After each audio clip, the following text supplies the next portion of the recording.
So friend hello everyone, एक बार फिर से आप सभी का आपके अपने इस यूट्यूब चैनल पर स्वागत करता हूं। तो फ्रेंड बहुत बिग अपडेट यहाँ पे निकल के आ चुकी है एनपीएस से रिलेटेड। तो यहाँ पे जितने भी कर्मचारी ये सोच रहे हैं कि हमारा पैसा एनपीएस में लगा है और काफ़ी अच्छा रिस्पांस मिल रहा है, तो ये आप गलत सोच में जी रहे हो। क्योंकि यहाँ पे देखिए एक बिग अपडेट आ चुकी है। लिखा है कि राष्ट्रीय पेंशन स्कीम में लूट रहे कर्मचारी, सेवानिवृत्त होने पर 10% से भी कम मिलती है पेंशन।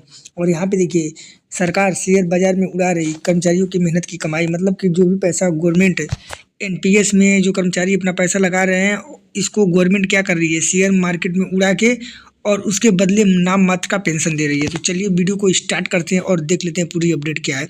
तो यहाँ पे आ जाइए। लिखा है कि काफ़ी वर्षों से विरोध के बावजूद सरकार नहीं कर रही सुनवाई और कर्मचारियों के साथ चिट फंड कंपनियों से भी बड़ी धोखाधड़ी।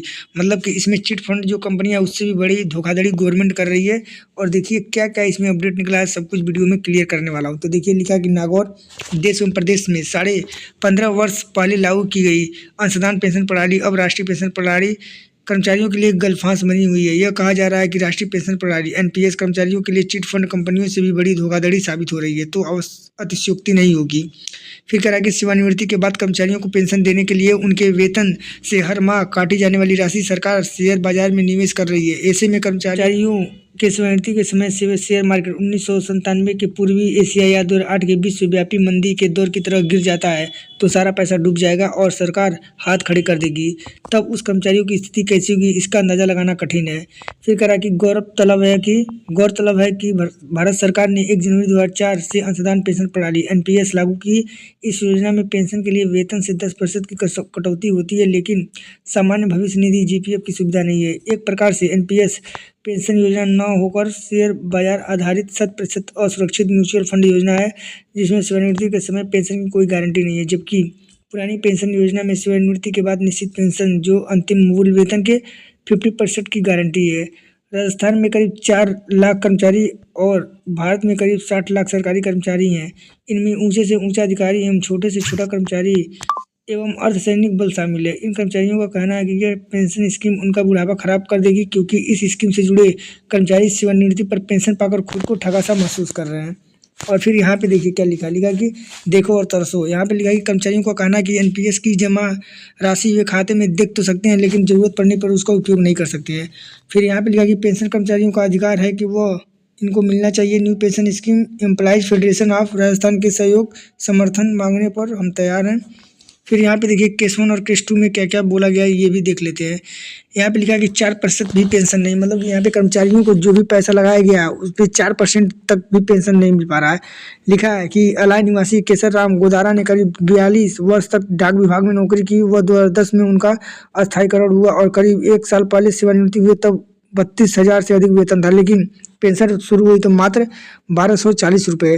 पेंशन की राशि को देखकर केसर राम को झटका लगा और फिर कह रहा है कि विभागीय अधिकारियों से संपर्क करने पर उन्होंने बताया कि इतनी पेंशन मिलेगी। वर्तमान में गुदारा लकवा बीमारी से ग्रस्त हैं। फिर यहाँ पे आ जाइए। लिखा है कि नागौर सैनिक कल्याण बोर्ड में करीब 15 वर्ष नौकरी करने के बाद गत वर्ष 31 अगस्त को सेवानिवृत्ति हुए शंकर सिंह ने बताया कि एनपीएस में पेंशन नहीं मिलती है, केवल शोषण होता है।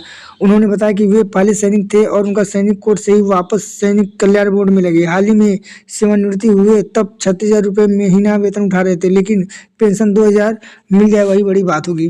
और फिर यहाँ पे आ जाइए। यहाँ पे लिखा है कि ये शर्तें ऐसी कि हर तरफ से कर्मचारियों को घाटा।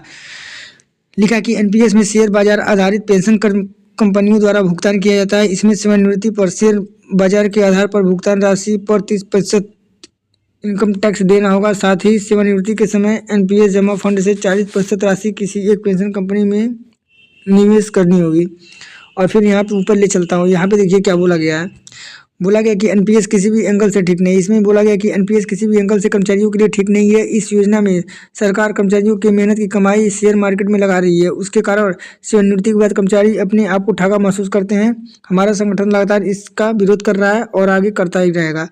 तो फ्रेंड ये रहा अपडेट, बहुत अच्छा खासा अपडेट है। यहाँ पे कर्मचारियों के साथ जो धोखा हो रहा है, यहाँ पे सबको एक साथ मिलकर लड़ना होगा, क्योंकि कर्मचारियों के साथ जो भी यहाँ पे नाइंसाफ़ी हो रहा है एकदम गलत है। क्योंकि यहाँ पे देखिए आप लोग देख सकते हो कि गवर्नमेंट उनका सारा पैसा इधर उधर उड़ा रही है और पेंशन के नाम पर सिर्फ और सिर्फ उनको इधर उधर घुमा रही है और कुछ नहीं कर रही है। और यहाँ पे देखिए 10% से भी कम मिल रहा है पेंशन।